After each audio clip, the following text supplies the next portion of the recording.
दूसरे विश्व युद्ध से लगभग कमज़ोर हो चुके ब्रिटिशर्स ने एक कन्वर्टेड मुस्लिम मोहम्मद अली जिन्ना की महत्वाकांक्षा को पहचाना, फिर कुंठा भड़काकर धर्माधारित बंटवारा करा दिया।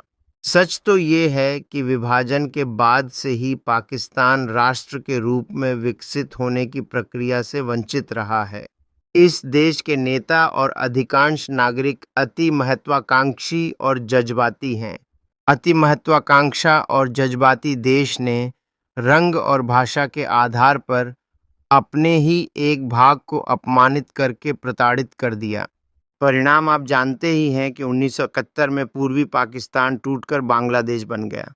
अत्यधिक जज्बाती एवं कुंठित होने के कारण इस देश ने खुद को एक नासूर की तरह विकसित किया है। हिंदुस्तान में एक कहावत कही जाती है, अरहर की टटिया पे गुजराती ताला। पाकिस्तान को कश्मीर चाहिए।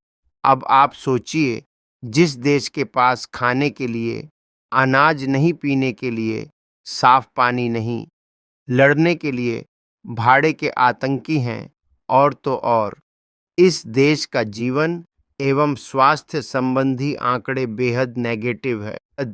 अब भी क्या आप उसे देश कहोगे? शायद नहीं।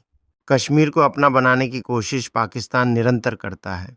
इसी दिवा स्वप्न में उसने सन 1948, 1965, 1971 और 1999 में भारत पर हमले किए थे। परिणाम आप सब जानते हैं। मुंबई सीरियल बम ब्लास्ट याद है ना आपको, जो बात मार्च 1993 को हुआ था, जिसमें 12 स्थानों पर बम विस्फोट हुए थे और 257 लोग मारे गए थे तथा 1400 से अधिक लोग घायल हुए थे। यह हमला भारत के राष्ट्रद्रोही दाऊद इब्राहिम के नेतृत्व वाले मुंबई स्थित डी कंपनी द्वारा कराया गया था। सीरियल हमलों के बाद भारतीय पुलिस ने जांच शुरू की और कई आरोपियों को गिरफ्तार किया गया। इनमें से एक आरोपी याकूब मेमन था, जिसे मौत की सज़ा सुनाई गई थी और 30 जुलाई 2015 को फांसी दी गई थी।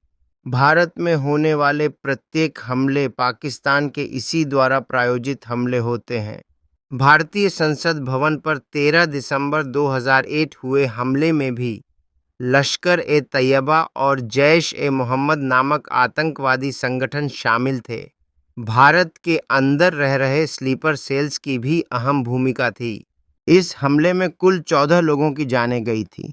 इसके बाद हमला 26 नवंबर 2008 को मुंबई में किया गया। हमले में 166 निर्दोष लोग मारे गए थे और 300 से अधिक लोग घायल हुए थे। यह हमला लश्कर-ए-तैयबा भी आतंकवादी संगठन द्वारा किया गया था।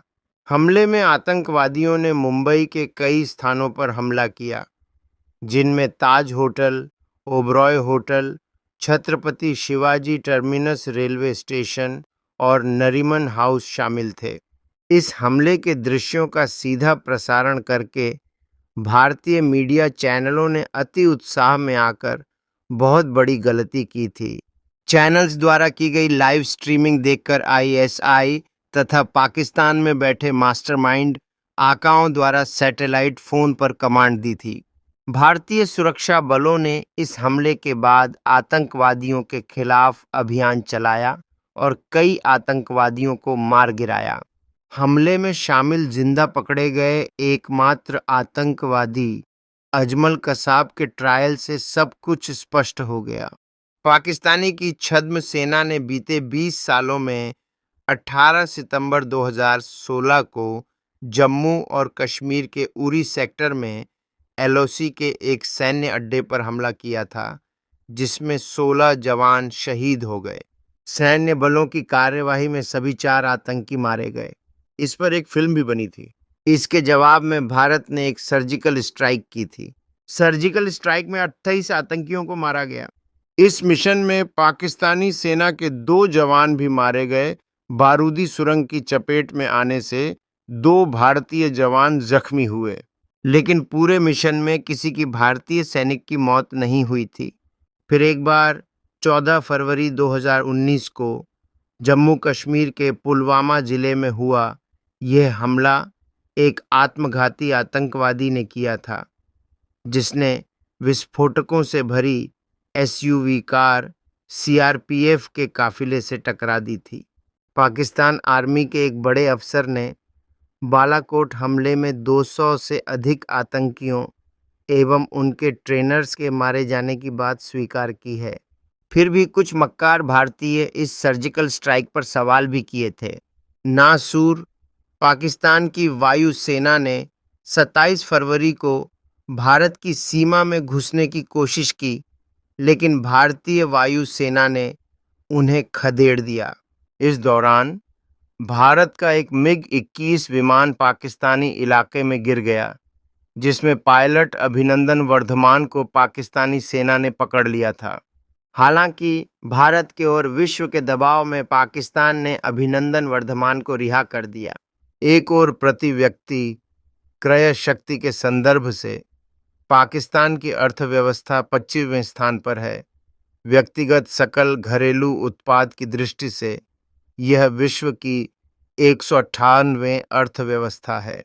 स्वास्थ्य, शिक्षा और खुशहाली के मामले में पाकिस्तान के संकेतक बेहद निराशाजनक हैं, जबकि भारत अर्थव्यवस्था के संदर्भ में विश्व के टॉप 5 देश में 5वें स्थान पर है।